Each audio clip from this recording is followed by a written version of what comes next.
Well, what a week it's been. We're live here. This is Mazzy here, and I have Mike Esposito from the In Groove.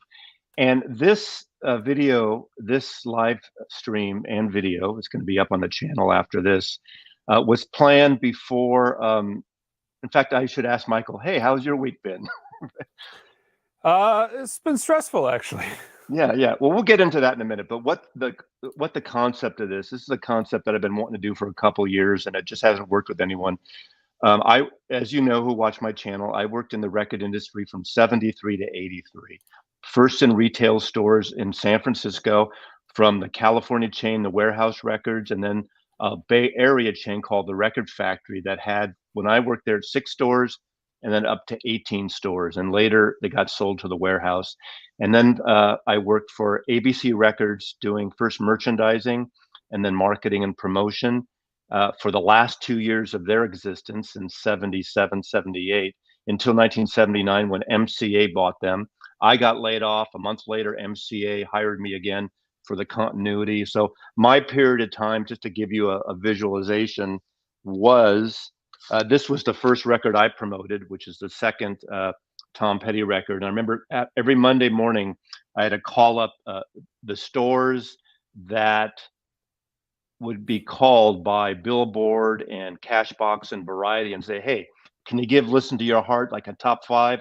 It's like greasing the wheel. Before all the sound scan in terms of charts, you'd literally call the people up. Would you give them cocaine and women? No, off the record. But you would want them to report. I didn't report to radio, but to record stores. And then, of course, the big records I was promoting then was a continuation of this record, and this had so many singles in it, and of course then add one track so you could buy it again. But it's a great sounding version of this record, and I want to talk about this because I remember having literally boxes of promos of these record promo copies of Steely and Asia that now I could get a shitload of money for. So Michael's going to talk about, if you don't know Michael, I'm sure you do. He has the In Groove in Phoenix, Arizona, a record store.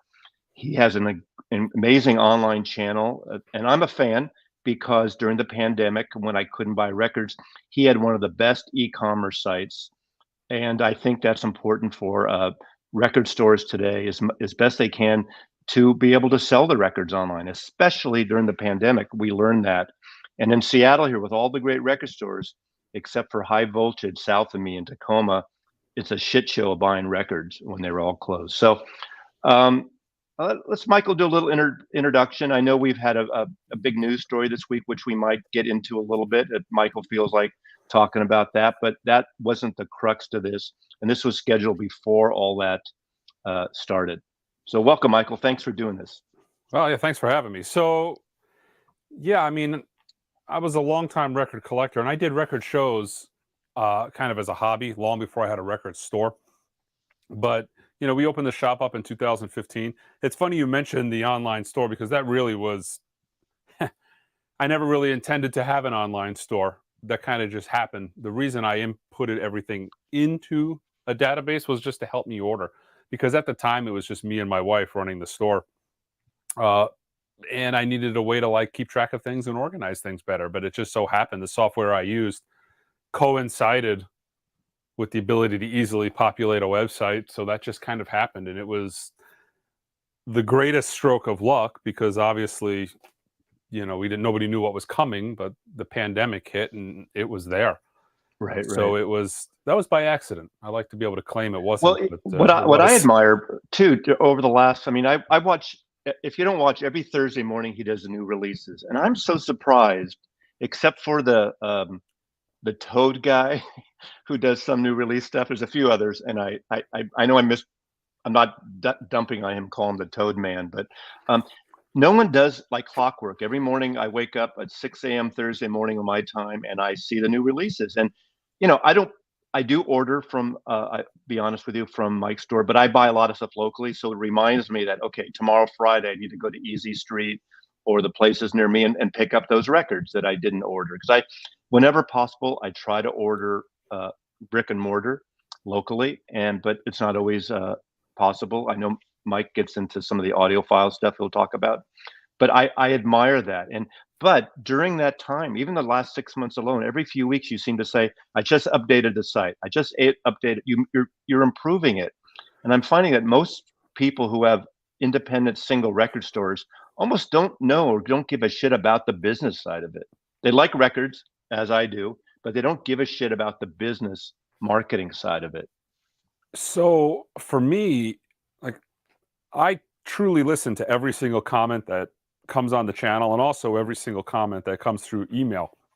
And if I start seeing like multiple people, you know, I let's back up. I have like wild OCD, one of the reasons I have such a clean store. So if I start getting multiple comments to something, it starts to grate at me a little bit to where I want to fix it. So I'll find myself getting off of work and like researching and figuring out how do I do this? How do I do this? And it's more of an OCD issue. I had an issue with my camera for a while to where everything was turning blue. I've got zero idea how to operate a camera. This is so foreign to me, but I had to spend the time and research it and figuring it out. But the same thing kind of happens to the website. I really truly listen to what people say. And if enough people start saying it, and I mean enough, it's a couple of people, I generally start fixating on getting it fixed. So you'll do something and to change it. Have you ever responded to the comments that I've read a couple times when you and your wife do your live streams? Sometimes it says she's sitting next to you. She looks like she's in a hostage crisis situation, like blink three times if you're being held there for two Yeah, she hours. I'm kind of kidding, Angel's but weird. there's truth to that. It's hysterical. Yeah, the funny thing about Angel is she doesn't like being on the videos, but she doesn't like not being on the videos. I don't know how to if you can relate to that for those of you who have a wife, but she's shy. But no, sometimes she's not thrilled about it. So me, I have like a clockwork mentality. Like my whole schedule and everything we do, vacations, everything, are based around the Thursday video. I make an effort to make sure it is Thursday at 6 o'clock. Uh, Angel doesn't subscribe to that. If she has something scheduled or she wants to do something else on Sunday, she doesn't care that the first Sunday we do a live stream. She wants to go off and do her other things. So sometimes you have to tell her, like, come on, this was planned. And yeah, so then she ends up not being a happy camper. And it shows. Okay. So Well, yeah, but she's got stage fright as well. okay. I mean, that's fun. At least you're not, the situation you read on these boards, whether it's a Hoffman form or something else. Everyone's always, they think it's a funny thing. And I'm sorry, it's like the same bullshit. I had to sneak this in. God, the wife sees my records. There's always these things about the wife. And that's my situation. I've never been involved with anyone who doesn't care about music. That my records is my thing. And that's never been an issue. Of course, I'm not married right now, but, maybe that's a reason. But I want to go back a little bit because what my questions and the difference now is when I was working in a record store, records, cassettes, eight tracks were kind of ending, but I was in the overlap period of that. It Physical format was the only thing. Radio was different, so there was no other option if you wanted to own music to buy physical. Now we got streaming and all Mm-hmm. the downloads and things. So it was all about records. Everyone you knew is about records. And I, to this day, since the Beatles, so 55, 57 years, whatever it's all been about buying records and buying things. And I always wanted to work in a record store. And when I did at 19, it was the best thing in the world. And luckily, when I was in there, I mean, I wanted to show this just because I mentioned it on a Instagram thing. This is the very first promo copy I was given by anybody. The Warner Brothers rep. We had reps coming in the store in those days. Warner Brothers, Columbia, RCA. It wasn't three big labels like today. There was, Arista a Mm-hmm. few years later. But when I got this, and it was a white label promo, we didn't know what the fuck white label promo was. We didn't know anything about. In fact, the entire time I was in the record business, those 10 years, we never talked about dead wax and who cut a record and how, like, is this record better than the next record. But I was so excited to get a free record, and being in San Francisco, obviously it was a Grateful Dead record, Bear's Choice 2. And I still have this copy, from 1973. And that was like nothing else. I don't care what other job. If I got paid more, I got paid probably $3.50 an hour. I got into free shows at Winterland and at some of the clubs that were starting up then. You go in the clubs and labels would give you a bar tab. You get free drinks. and other, little perks. When you're a manager and you're a buyer, you get more things. And we were able to like, we could sign out all the records and bring them home up Hmm. to, I think we could buy up to, or sign up 50 records.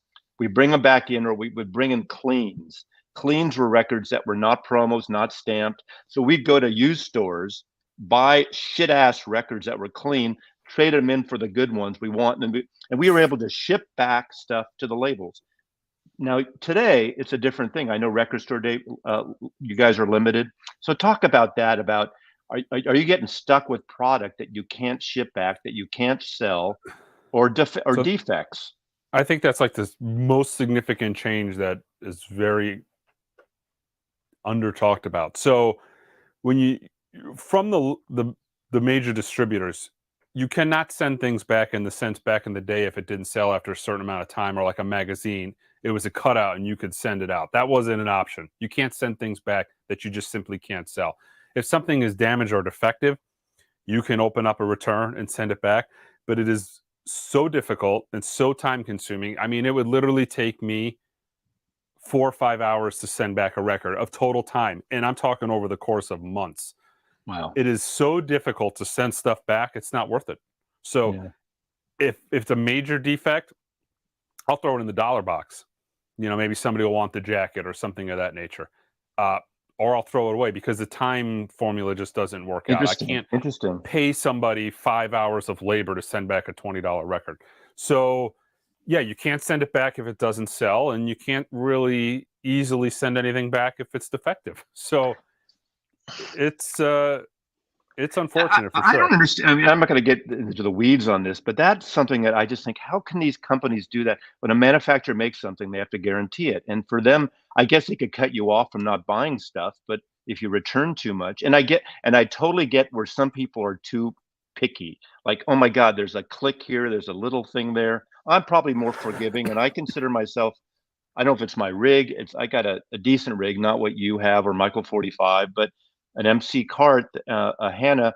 And my thing is I get very few bad records. Unless it's a big lip thing, I get very few bad records. I thought about actually doing a video where because at the end of the week, I generally process returns because it's me and I by myself. So I generally do it about twice a week. So I get a stack going, and I thought to myself, I got to film this one of these days because sometimes it is egregious. Sometimes it's like the label will be pressed over the grooves, Oh, I've had that. Yeah. 4 inches off to the side. Very frequently, it is the most minor thing, and I thought to myself, one of these days, I'm going to film a video, and it's just going to be me unboxing records, trying to figure out what's wrong with them, because it is. There's a lot of people that are new to vinyl, and if they hear one click, one pop, it's a problem, and the record goes back.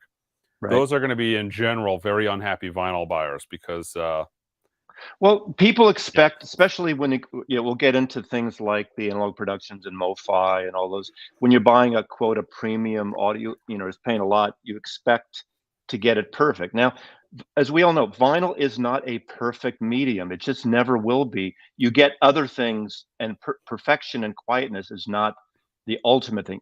There are a lot of great quiet records and labels that do better than others. We talked about Sam Records. I think their records are really good. Mm-hmm. And others too. But I, people right now, it's okay. The pricing is an issue that I read on these forums a lot too, and people, because we had records when I was selling records. Records were $5, $6, $7 more or less.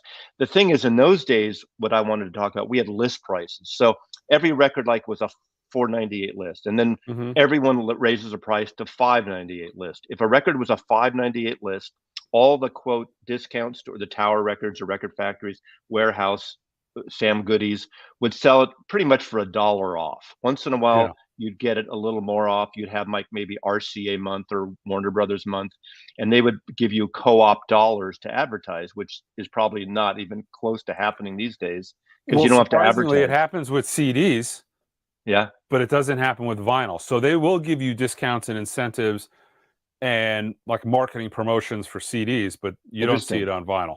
interesting. And you probably don't get many promo copies of records anymore, do you?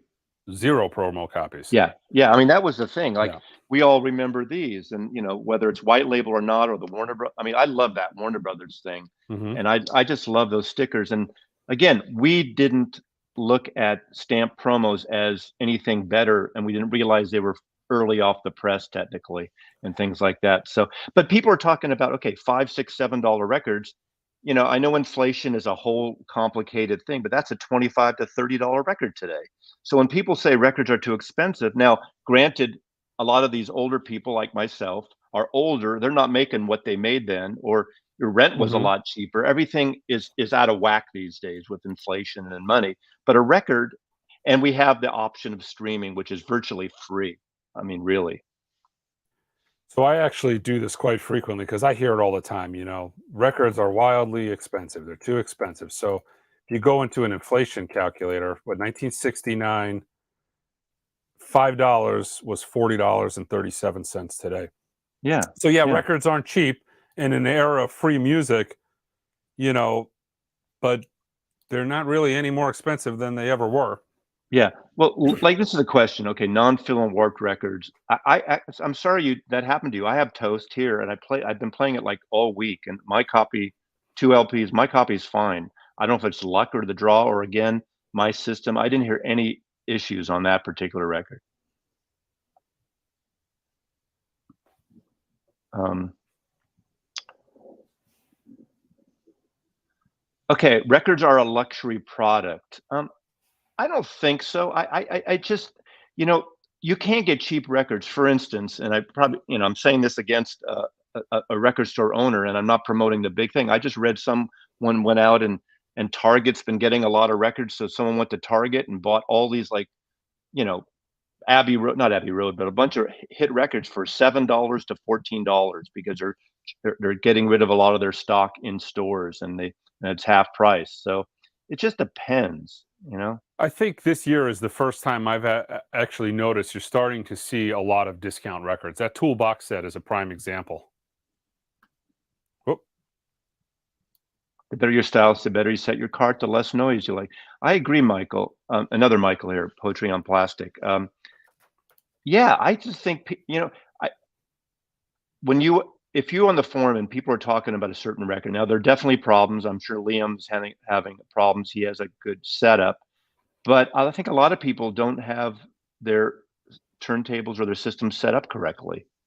That could be an issue too. Um, so again, the 1970s, it's not fair comparison, but it was a thing where it was I mean, the record store hangout. I don't know if you have like regulars that come in and like to hang out at your store, but that oh was a yeah. big thing. Like even when I worked in storage, we'd go to Tower at Columbus and Bay, and that was my competitor, but not really. That was the greatest store because they're open every day till midnight. We could, go to our shows, go to North Beach, have some Italian food, smoke a joint, and walk in the bright lights of Tower Records at 11:30. And it was a fun time. I don't know the social side of it It's not is as absurd. glamorous anymore. I listen to you talk about it. I think to myself, boy, that sure does sound like fun.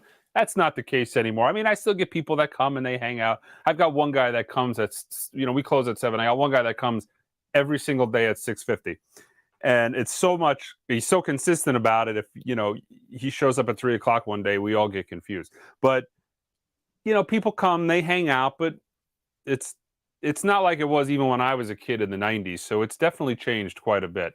Uh, I think more people look at it as a transactional, go to the record store, hang out a little bit, listen to music and buy records, but I don't see as much of the social aspect, unfortunately. I And it depends on sure the do. store and the thing. The worst thing is going into a record store today, and this hasn't been just today. This goes back forever. And there's a guy sitting there, chewing on a sandwich. It's like the guy at record shows that they got their Big Macs and their shit all over while you're trying to buy a record. And I know, and that sounds really snooty of me saying that, but at some point, take some pride in your store. Take a break and go eat your sandwich or something. That's just me. Yeah, Talk sometimes about that's me. my opinion on color records, colored vinyl record. The trend to me is kind of silly. I get it. I don't think they sound any worse if the mastering and the pressing and the vinyl itself is good. But what's your take on that? I don't, it depends. Like RTI, if anybody has those Music Matters jazz titles that were on colored wax, they're every bit as quiet as the black vinyl records. When I did my record, The Wild Times, because of that, I was inspired to do it in purple, knowing that RTI could press a really quiet colored record.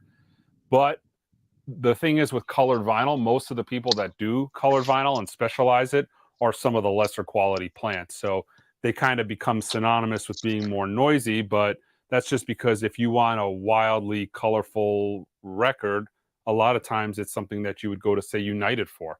And they're not Yeah. known for being quiet records to begin with. But you can get really quiet RTI colored records. I had one. Well, okay. Let's talk about this now. I think this is going to lead us into this conversation a little bit because I think the elephant in the room obviously is this Mofi thing. So and there's going to be some questions here. Uh, Mike did this record. He basically self pressed it, produced it, put it out of an old tape from a. You can talk about it a little bit, but what I like about this, and I talked about this I did responses videos to Michael 45 and I did some Michael Fremer about the labeling. I love that. It's not exactly perfect, but the Neil Young source tag he has on every records. I would Mm-hmm. love for every label to do this, and they ain't going to do it. The RIAA is not going to support that. But like Intervention, like Sam, like Impex, like Tone Poets, you have this, like, it basically tells you specifically, I think. Now, is there a way to read around this? It says AAA psychedelic masterpiece. AAA, I assume, means all analog. Correct. Okay. And Like I we think I use went even farther and mentioned that it was cut directly. from the original master tape. See, Yeah. that's why this whole thing, and I guess that's going to lead it to the Mofi banner it says from the original. I don't have one in front of me here. The original master tapes. Now, everything eventually is from the original. Initially is from the tape, but when was it from the tape? Are there steps in between? Are there digital steps? This is like all the talk of the town, so we really have to kind of talk about it a little bit. I So think with Mofi, I think that original master recording was really started in a time when you got a lot of manufacturers making things from second, third, fourth generation. I mean, at that point in time, by the late 70s and the early 80s, I think that was really common. And I think that just kind of symbolized that their source was the master tape. Now, in the day, everything was cut from the original analog master tape. So maybe things have changed. Uh, I don't know. I kind of am getting the feeling the more this goes on that the assumption has been same as it ever was. And I'm getting the feeling that it probably wasn't same as it ever was. And things have changed along the lines. But I would imagine to this point in still now, I truly think that they start off with the master tape. It is from the original master recording. I just think what's in between is what now is the focus. What's going on from the master tape to the record. And I and think, hopefully that's what I find out on Tuesday. the interesting thing about that is there's also a group of people, and I get it, who are not quote audiophiles or maybe are either still into CDs or just want the great music, which I always say it's about the music first, as it should always be that first. And I totally agree on that. But they'll say, ah ha ha ha, look at all these audiophile chumps who couldn't tell the difference, that were promoting all this stuff and they can't tell and they liked it. And now all of a sudden there may be something digital. Are they gonna, hate it, or we're laughing behind behind our backs or whatever? How do you respond to that?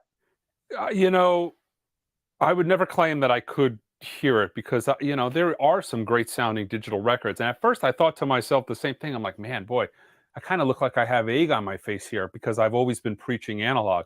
But then I thought about it a little more and I really don't feel that way. I have done many shootouts and a couple of them have come with a digital record on top, even when an audiophile analog copy exists. So I haven't been so closed-minded that analog has always been better, but often digital is an excuse for a manufacturer to do things cheap. Typically, if a manufacturer is going to do something digitally, they've already just said to themselves, let's just get it out. Let's make, let's capitalize. Let's make the dough. We don't have to put a ton of money into it. Make a record and put it out. But that's not always the case. Analog Productions, Amused to Death, is a prime example of a phenomenal sounding digital record. The wonderful sounds of female vocals, that's a digital record, but it sounds absolutely dynamite. So you can do a high quality digital record. It's just most of the time manufacturers don't. If they have the tape and they're doing it digitally, a lot of times it's just an excuse to get it out and get it out cheap. Now, some people are saying, some company like they're saying, okay, in response to the MoFi thing, the defenders, and it shouldn't be a defending thing. We want to know the difference, and obviously, I think this is this is expanded because if I don't know if it was my company, if I was worked for Mo Fidelity and I wasn't on vacation, even if I was on vacation these days, and being up on vacation out of Sebastopol, you're 20 minutes from the friggin' wine country. That's not a bad place to be on vacation. I grew up in San Francisco. I know Sebastopol. It's lovely. I mean, you're off 101 there, but if you go up, too bad you can't go wine tasting while you're up there or something. But it people just you want an immediate answer. This it's kind of like the whole going back to the Nixon days. It's not the crime, it's the cover up. Now, not that they're Mm-hmm. covering it up. They just want a response saying, "Wait a second, Mike. You said something. We don't think that this is the answer." Same with when Fremer, I think, initially wrote his column that said something about Thriller, and then Michael 45 something about Thriller. Like, come on, just come out and respond. How long does it take to, they're talking about doing a 2-week video now. What's that about? But what the thing is, they never talked about doing a 2-week video. Michael Fremer said they're doing a 2-week video. Well, Like, let's listen told them, yeah. but let's listen to what they've actually done. I contacted them, and within a couple of days, I had an invite to come to California within a couple of days. So in their defense, they have been really quick on this. It's not something that they've let linger. They might still have a video coming out. Maybe they want to do more of like a better quality, higher end video of them kind of mastering and making a record and explaining it in great detail. But it seems by inviting me there, they want the information to get out, whatever it is, quickly. Because my video that I put out ain't going to be fancy and well produced. I can tell you that. So, yeah, I'm actually a fan of Mobile Fidelity. I think in the last 10 years since Krieg started cutting it, I like him better than I was hit and miss with all old MoFis, and I have very few. I'm one in 1982, towards the end of my record store or record business days. I did buy the Mobile Fidelity Beatles box. And as a Beatle collector, I'm a huge Beatle collector. I hate that box with a passion. I think it was an original, interesting one. It was from either the original master tapes or a copy tape that Jeff Emmerich brought over, except for Magic Mystery Tour, which we know they blew it and they took the Capitol copy on that. And I don't like it. But I know it's collectible. People have it. It goes for $1,500 to $2,500 if it's in decent shape. So ironically enough, on that box, I've got, I think, as a Beatle collector, what would be the second best numbered box you could get of that box? That's numbered? Number. If you couldn't get number one, what would the second number Number be 9? Number 9. And that came into the store last week. Number 9. Number 9 came into the store last week, and I bought it. Now it's sitting on my shelf at the house. Blows me away. Very cool, because I'm a Beatle collector as well. So I was. Yeah, I mean, it's great to have. Yeah, I personally I don't ever listen to it. It sounds horrible. Yeah, and I don't like the choice that they'd made, and I get why they made it, showing the master tape reel. I think they show the same reel on every cover. It's not even different reels. Instead of the album covers. Yes, there's a book with the album covers. To me, it should have been the opposite. The book should have the tapes in it. But that's just my thing. That's kind of always been Mobile Fidelity's thing, and that's people get all up in arms about it. And that's kind of I made a comment on German Mike's YouTube channel. It's like this is the way it has been for decades, since before I was alive. It's not like they're doing anything different from back in the day with the original MoFi. There's just certain things you get with MoFi. Basic cover, stripe on the top. The artwork has never been the forefront. Yeah. Just like with that box, it was all about the record. I'm going to disagree with this comment about snake oil stuff. There's a difference with whether it's Mobile Fidelity, whether it's Tone Poet. There's a lot of people like to collect the original Blue Notes, which are very expensive, and original albums. And I have a lot of original pressings. I have original Beatles, UK, Kinks, Pie, a lot of that kind of stuff too. And I love the sound of that. And part of it is I've been listening to that stuff for 50, 60 years, and I'm used to it, and I love it. Now, with these new, and the thing is, they were cut at a time where people had in the UK those Dansette tabletop record players. I had a pull-down Magnavox. We didn't have that stuff now that wouldn't jump. We all know the famous Ludwig story of Led Zeppelin 2, where it jumped, the original Mick cut jumped off. That's not the case anymore. So these new records, like the new Mofi's, there's more bottom, more mid-range, more bass. Tone Poets, the same thing. They don't sound like the records, but as Joe Harley says, and I trust Joe Harley, I think, they're more like what the tapes actually sound like. They're allowed to take from the tapes rather than copy. The issue, the original release, that was compromised for a reason, at the time. And that's true. So I'm a big reel-to-reel fan. I actually have 2 studio machines in my house. And the Tape Project, a company that specialized in selling them, they were the first to kind of do this. They actually offered a couple of Blue Note tapes. And I'll show you one here. Here's Lee Morgan's The Sidewinder, and this is essentially what they did is they took the master tape, they made a 1-inch safety copy of it, and then they manufactured these from, you can see there's the Sidewinder, and they manufactured these from there. The closest thing I've ever found to this has been a Music Matters reissue. And they really truly are the closest to a master tape you're going to get. And they're mastered kind of as such, as opposed to the originals, which are EQ'd in a very peculiar way. Rudy Van Gelder was famous for it. This is a good question. Will we see better quality records as new plants come online? Maybe. What do you think? Well, I mean, it depends. So Mofi is going to start manufacturing records, and I don't think it's solely for themselves. Just like Chad is manufacturing records in Kansas, he doesn't do just his own records; he does others. Right. I'm assuming Mobile Fidelity is going to do the same thing. I think so. I do like that. I think it's the VMP is opening their plants in Colorado, right? There's another one, yeah. And I like that they have David Rawlings involved from David Rawlings and Gillian Welch albums. Mm-hmm. Their albums are, to me, really amazing, analog, beautiful covers, and not crazy expensive. For what they did that. They did that box set recently, and I actually put that on my top 100 list. It is fantastic. For some odd reason, they put all the records in paper sleeves, so you got a little free scuffing with every record. But quality-wise, you're right; they just sounded dynamite. But that, going back to that other point, you've got Mofi opening up a new plant. That's an audiophile-based label that's going to do their own records. You've got Vinyl Me Please doing the same thing. So that's 2 audiophile plants that are being opened up this year. So that is big news for getting higher quality records out there.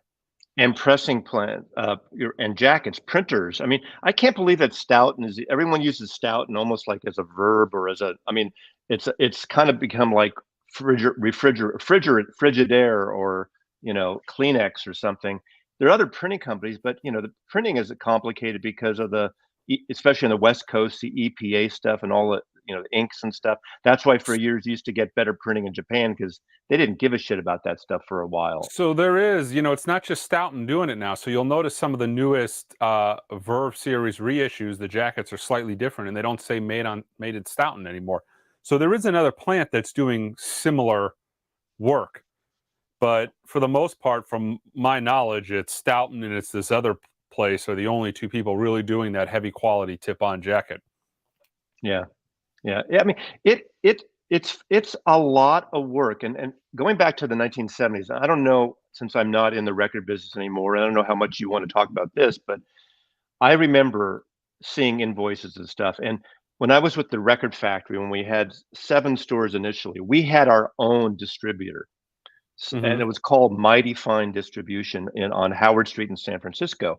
It was basically a one-stop, and all the label stuff came in there, and it basically kind of probably tax reasons and everything else, but also having our own one stop, it sent out stuff every couple of days or whatever. Our trucks 2 trucks, I think they had, would go to the 7 or 8 stores and deliver new, in these bins, all the new records and restock and stuff like that. But if you had a mom and pop, you could go in and pick records for your store. A lot of, one of my stories I love talking about when I worked for ABC is there was a tiny mom and pop store in San Anselmo, California, which is right by Mill Valley, California, by San Rafael, and it was called Caledonia Music. And this is in the mid 70s, and it was run by Van Morrison's parents. He brought him over from Ireland and had this record store, tiny store. You walk inside on the top, there's these two little Irish, you know, right off the. Mm-hmm. I know it sounds really shitty saying right off the boat in a way, but it's a cliche. Giant poster of Van Morrison, taken around 1972, Tupelo honey period, and it was just that's one of my great memories of those kind of things at that time. Going in there, maybe I'd go there once a month. They weren't a big buyer, but of course, I would chat with them. All they would talk about is their son Van Morrison. So those kind of things. But my point was what we were paying for record, the markup on records back then was minuscule. And that's Oh, why yeah. you had to That send hasn't changed. like if it was a $4 record, I can't think. Maybe you paid 350, 360 for it. You might make 60, 70 cents, if that. I don't Mm-hmm. remember now. I mean, you didn't make it wasn't like if you were in retail before that. You know the term keystone? The Yeah. keystone in retail, for those of you who have stores or don't know, it's when you buy something for $1, you sell it for $2. You basically double it at least, and Mm-hmm. that's keystoning it because you got to pay for your rent and your employees and your insurance and marketing. So you want to make at least keystone. In the record business, you never did. Now, sometimes you would get extra product or ad dollars to compensate. Like there'd be a record factory, you put it like you remember the back of Sunday papers, you'd see an ad for Target or for Tower Records. Tower wasn't paying for that. All the labels were paying for their Michael Jackson part or Beatles, anniversary editions or stuff like that. Does that happen at all No. today? Yeah, I didn't think No, so. and I'll tell you flat out, the margin on a vinyl record store is probably around 25%. And for record store day, sometimes it's even less. You can get into the teens on profit on a record store day title. And we're still ordering from distributors now, but rather than distributors in everybody's neighborhood, you've got 2 or 3 distributors in the United States that distribute records. So the margins are extremely slim, and that is why you will not find a lot of new records in a lot of store. In a lot of cases, you know, you'll find a box store or Amazon selling that stuff for less because they're probably getting a better price on it, and they're very okay with making 2 cents on a record. If they can crush the independent store, then they can maybe in the future charge a little bit more, but that's kind of their business model. But the profit margin on vinyl records is difficult. So if you are selling new records, you really have to be able to sell used records, and that's where record stores make their money, unless Well, you're doing huge quantity of new. and that's the big difference in the 1970s. If you were a news store, you could not sell used records. That was the deal with the labels. They Yeah. wouldn't let you because they would cut you off. It was a Hmm. competitive thing. And so in those days, used records were usually a separate entity, not part of the new thing. So it was It's a whole crazy to different world. hear it because I don't. You'd have no stores if that was the case. Now, I guess you would have used stores, but I don't think you could function as a new record. If you only sold new records, the amount of money you would have to lay out would be a $500,000 to make such a little bit of Right. money. It wouldn't be feasible now. Well, that's why in the 70s, most of the stores were regional or small chains. You had Record Factory, Warehouse, Peaches, Licorice Pizza, Tower, obviously Tower, the one. And it was ironic to me always. The Tower, started in Sacramento and then San Francisco and then LA, and it was West Coast. And it took literally until, I'm thinking the 80s, until they even opened one in New York. New York never had a Tower Records until the Broadway store and then the Upper East Side store in the early 80s, I believe, mid 80s. Hmm. I forgot, you know? I don't think they really blew up until CDs. I mean, that was kind of where the money was at for a Yeah. long time. There was a lot more profit in a CD for that period. Yeah. Well, I was out by that point, and I remember just people being really upset because, CDs were like $18, 15 to $18 when they first came out. And of course the long boxes, part of the reason for the long boxes was to fit in the existing bins and for pilferage, in a Hmm. way. You can still stick a long box in your, Yeah, but in your coat. you're right. You could get 2 long boxes in the exact same spot as a 12-inch vinyl record, and that's what they were made for. They were made to easily just plop into your existing record bins. Exactly. But Yeah. Yeah. yeah, I think theft was an issue as well. But I guess stores were probably used to that already with cassette tapes. Yeah. Now, But we before we got on here, one of the questions I asked you before we went live was, it seems like a big part of the problem these days for you and other local stores is getting product. oh yeah, it's So talk about that a little bit. uh so there's definitely a shortage of everything desirable, and I see it with the audiophile stuff, whether it's mobile fidelity titles or analog productions titles or even tone poets, blue note classics. There's not enough of it to go around, so you're already hit with allocations. Even popular titles, if it's like independent store exclusives or uh, there's heavy allocations. And it used to be that those were the titles that kind of kept stores going. You would get these, you might have a slow period, but then you would get a title that you were able to sell a lot of copies of, and then that kind of was the boon for your store. You get one or two of those a month and you were doing okay.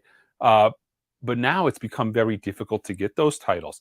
And even if you can get them, you now have to deal with the secondary problem, which is damage. UPS is in quantity. They really like to beat up records.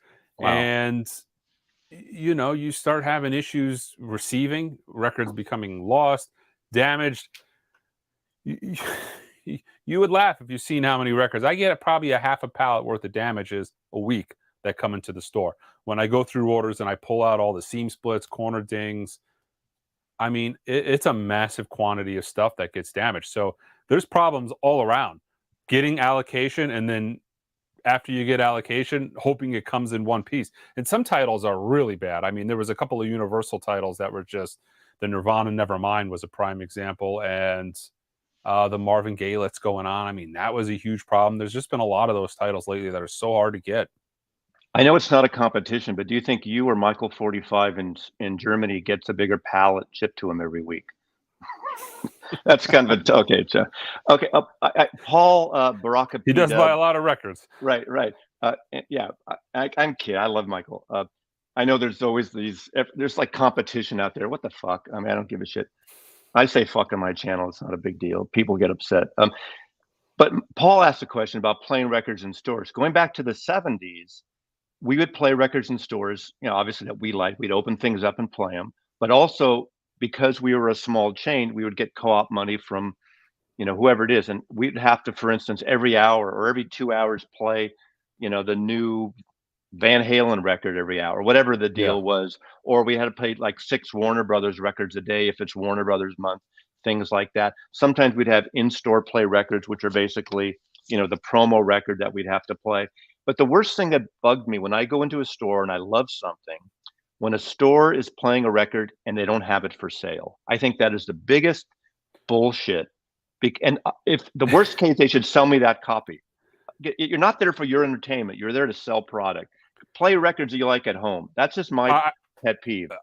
so that's kind of the thing I notice with all record stores is they bring in records that they want to listen to from their personal collection. Uh, I kind of did that in the beginning, and then I learned really quickly that was a bad choice, not only because it pissed people off, but it didn't make good business sense. Uh, so then I kind of took the high fidelity approach to where if you want to sell something, put it on in the record store because you can move some copies that way. So there was certain records that I used to love playing in the store all the time. And I never forget the record it was that made me stop doing it. It was the Bill Withers Mobile Fidelity Greatest Hits. That was a record exactly like mobile or high fidelity. I put that on in the store and I could sell, if I had 20 people in the store, I'd sell 4 copies like every single time. So that was in like a stack of records that I had by the turntable that I would just constantly turn. And I remember just one time a guy just got so irate and I'm like, I'm not going to do it anymore. And per your complaint, I never play.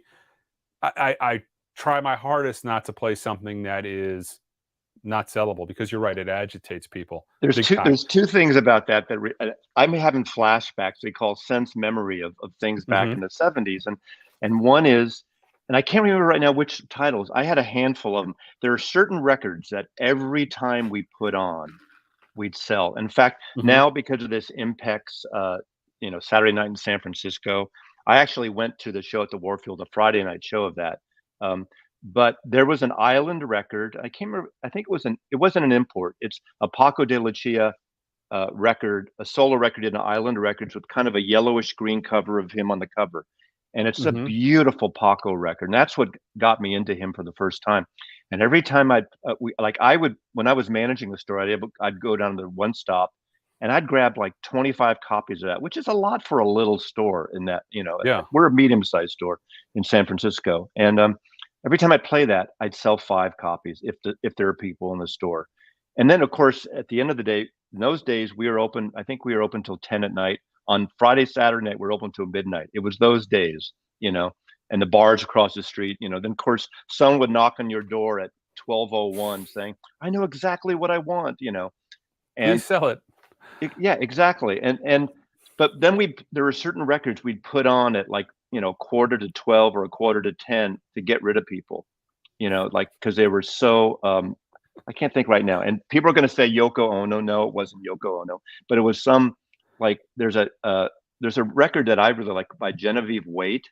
On Uh-huh. it, I think it's under I forgot what label it's on. She was married to John Phillips, and she's got this really high voice, and it's kind of uh, trashy, fun, like Broadway kind of show. So it's a fantastic record. It's her in these pinup shots that Richard Avedon took, holding these big hearts, illustrated hearts.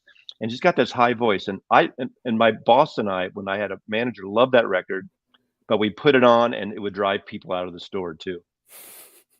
So Yeah, I probably do that more than I should, but I have a weird sense of what I like to listen to in the store. So if you come into the in groove, you'll really hear an eclectic sense of music, really eclectic variety. One of my favorite things to listen to in the store, and I just terrorize my customers, is I'm a huge fan of William Shatner. Have you heard of any William Shatner oh stuff? oh yeah, of course, of And course. I'm not talking just like the Transform Man, but his recent blues album.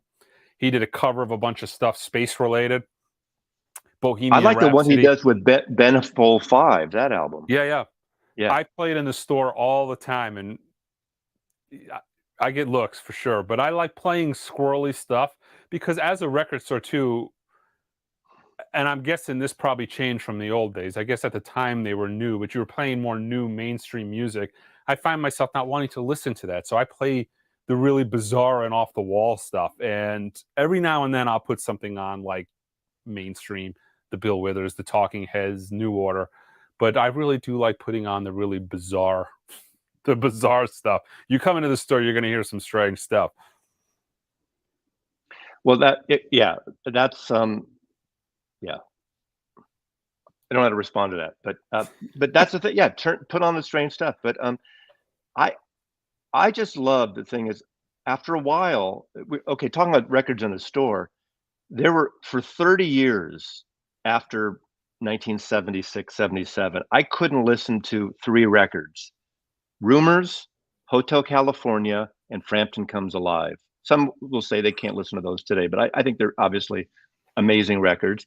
But they got played so much. Saturday Night Fever too. The next year, they got played so much everywhere, radio, stores. Hmm. Um, I just couldn't listen to that stuff. And when you're in a store, you hear it more because you have to play it in a way, Yeah. theoretically, in those days. You know, so Uh, yeah, and I'm kind of that way now. I'm one of those guys that I really don't want to hear any of those records to to this day. Uh, Rumors, I guess I'm a little bit bigger of a fan of, but boy, oh, some it's of a the great record. mainstream stuff. It's a great record, and I use it actually as a demo record when I'm demoing gear. The Yeah, 45 cut that Kevin Gray did, but short of that, I try. Yeah, I mean, there's other stuff to listen to, yeah. and I Now try to listen to those. we got about 10 minutes to go, and we're going to wind down a little bit. But what I love, you know, someone asked me, "Are you going to do a kiss-ass interview with Mike Esposito?" It's kind of like when you interview someone who's like right now in this moment in time, you're a little controversial figure because this Mhm. MoFi thing, good or bad, right or wrong. And again, as I told people who joined in late, we got almost 600 people watching. That's a lot. Um, if if if you if you this didn't happen this week, would all these people be watching this whole MoFi thing? And we scheduled this. This wasn't about the MoFi question, but I know you have on your website your top 100. Is it audiophile or analog? What is it called? Analog. Okay, if all of a sudden they tell you that Mofi there is a digital step, do you have to take those off, or do you I already change? took them off. Oh, you did. Okay, I took them off 2 days ago. interesting. Even though you I don't mean, know for sure. yes, because I feel, I've recommended these records for years. I feel guilty at this point. I mean, I didn't do anything wrong per se.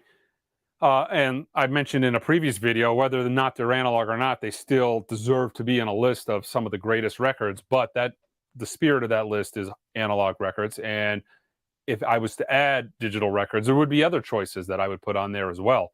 But no, I took those off the day of the first video. Okay, that's fair. I The mean, thing is would you to put them back on if you're going to put them back on if you find Oh, out of it? absolutely. I put them Right. back on and I'll make an apology. But look, I didn't come out. I, I think people I think people haven't really thought this logically through. I'm pretty confident on my first video and the information I put out there. I mean, people are like, well, this is speculation. Yes, but I'm pretty confident in the information I put out there. And I'm pretty confident in the information I put out there being quite accurate, mostly quite. I mean, granted, it hasn't been confirmed yet, but I didn't just get up one day and say, you know what, let me break the internet. Let me just go ahead and piss in everybody's Cheerios today. I mean, that wasn't my thinking. Uh, I was, I'm not I, going to I get was, that picture out of my mind for a while. I was frustrated. I'm frustrated because I'm a consumer too. You make lists. These are analog records. You talk about them. You talk about them. I mean, I've got a little bit of, I look a little foolish. Everybody looks a little foolish if that's the case. It's not just me. But, I want answers. And I'll tell you this too, and you mentioned this. I've been pushing for years for the intervention / Neil Young sparse code to be introduced on records. This week, I have taken it upon myself. I have contacted Chad. I've contacted Mofi via that video. I am going to make a concerted effort, and I'm going to be contacting Sam and other labels. I want to see that on every single audiophile record, and I'm not going to let up on that. I've been talking about it for years, but now I'm going to go to these labels directly, and I'm going to start pushing for it. This needs to be, if you are an audiophile record label, I don't want to see it on a hype sticker. I don't want to see it on your website. I want it imprinted on the record for all of time. And I think as consumers, we need to demand that. And I mean, we're the only ones that are going to be able to quantify a change here.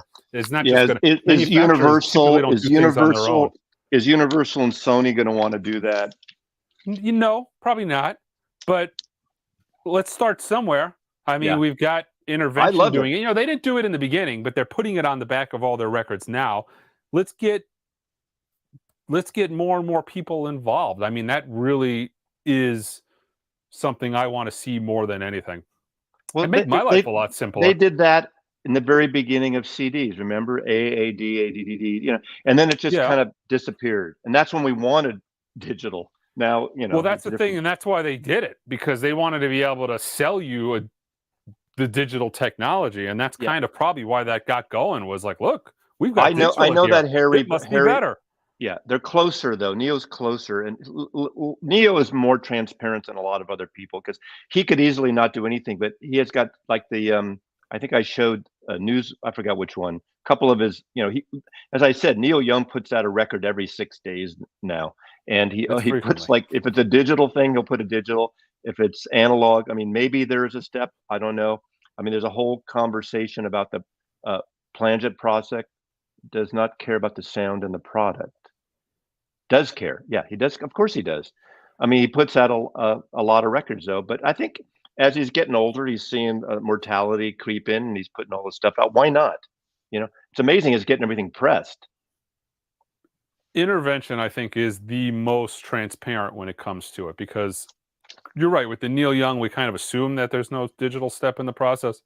There might be, but intervention has been the most forthcoming, to where they'll specify the file resolution, if it's a safety tape, what if it's at a half-inch safety tape, they put that on their little sparse code on the back. So I think that is the most transparent, and I think that needs to be adopted on a more wide, on Yeah, a wider scale for Shane sure. is great. Shane is intervention. He's the guy. He's just Yeah. south of me in Gig Harbor, south of Seattle.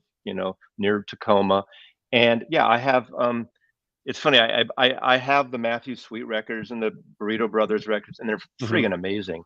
And I did get Everclear in the moment, and I realized I don't like Everclear. So anybody who wants to trade me or wants a copy of it sounds great. It's from a digital file, but he states that it's from a source. So if anyone who knows me who's into Everclear, reach out to me and we'll do a trade. Or if I like you and know you, I'll just give it to you because I just realized it's not my thing. So. I Yeah, bought it it's yeah. I think I probably got my copies sealed because I bought I it mean, to have it knowing I don't like it. it's beautiful. I mean, I listened to it again yesterday just to say, do I really not like this? And it was that it's kind of like I'm not a fan of people. I'm going to get hate mail for this. I am not a fan of Weezer. I can't stand Weezer. And I don't know what it is. People say, "Oh, Maz, you got to get the blue. You got to get the orange. You got to get the green." Fuck Weezer. I don't like Weezer. So I'm with you. anyway, See, I like if their name maybe they change it to Wanker. I'd like them better, but that's not going to happen. We got did you we're sue for winding down. copyright infringement on that? You've Can kind I get of sued? yeah for no. Could they get sued for copyright infringement? You've kind of commandeered the wanker. No, they didn't call it Wanker.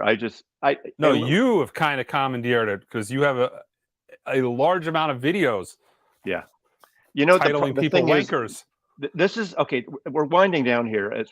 What I like, what I do like about maybe there are things I'm not going to say what I don't like about Mike. I don't know. I mean, this is not about what that's about. I'm talking about record stores and stuff. We're different people, different tastes, different things. There's some overlap there, but I really no more fish. Really like the marketing thing on YouTube of this. And now there are people saying, "Oh God, all you're in about making the money. You want clickbait and stuff."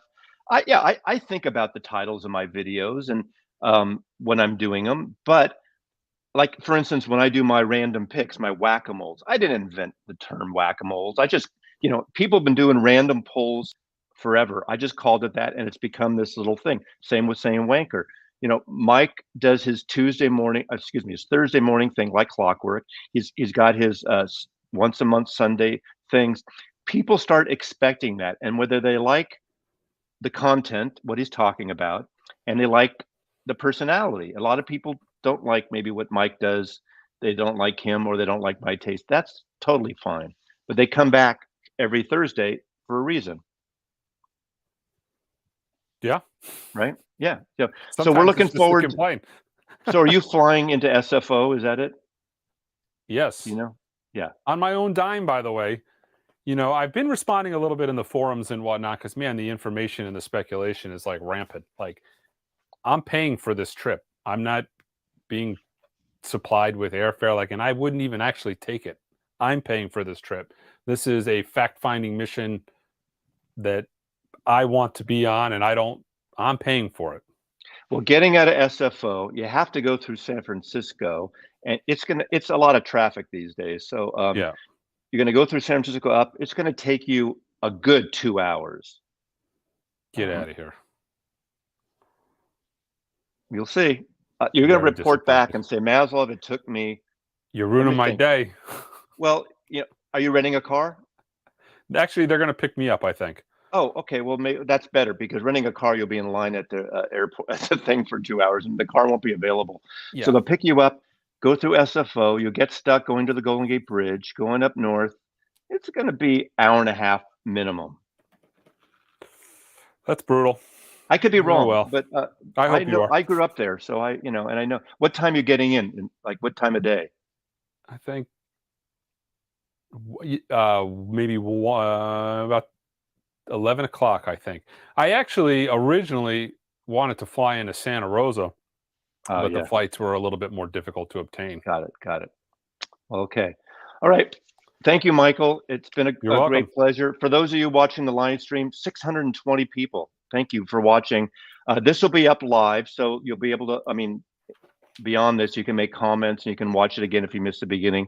Right after this, Michael 45 and Fremer. I'm not, promoting him, but why not, right? Let's hear more of the conversation. It's a day of live streams. Yeah, it's literally. I actually have another one coming up at 4 o'clock. I'm doing. You have an auction, right? Okay. So we'll see how all that the goes. stuff. Watch it. thank you so much. We love it. Thank you again, and thank you, Michael, and good luck Tuesday. We can't wait to hear what's going on. All right, I appreciate it. Thanks again. Yeah, Mazzy loves you. Bye.